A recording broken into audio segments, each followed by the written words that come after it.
Hi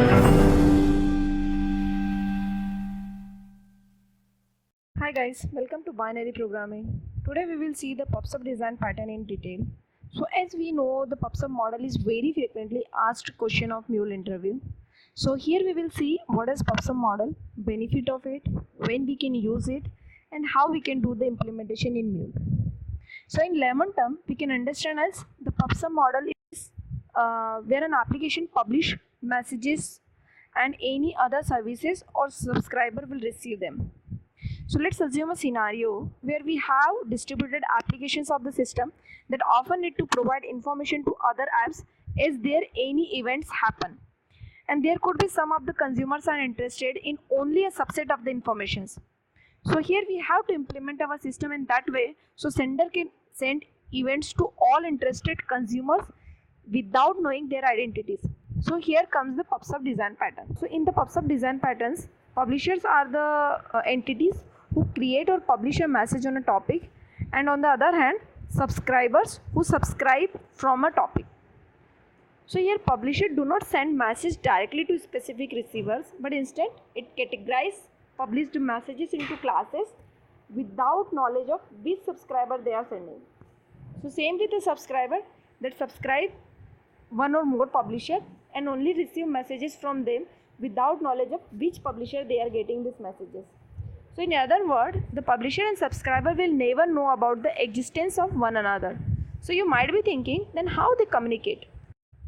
So there is another component called as message broker, which is known by both the publisher and subscriber. The publisher will send the message to message broker, and then this message broker will filter or broadcast the message to the right subscriber. From this understanding, we will try to identify the advantage of this pattern. So here the first advantage could be like loose coupling. As we know, the publisher and subscribers are two different entities, so it decouples the subsystems that still need to communicate, right? The next advantage is scalability. Like anytime if you want to plug in or plug out the subscribers, easily you can do it. The next advantage simplifies the integration between systems. So like if you have one app is on cloud and other is on-prem, you can easily integrate using this pattern, right?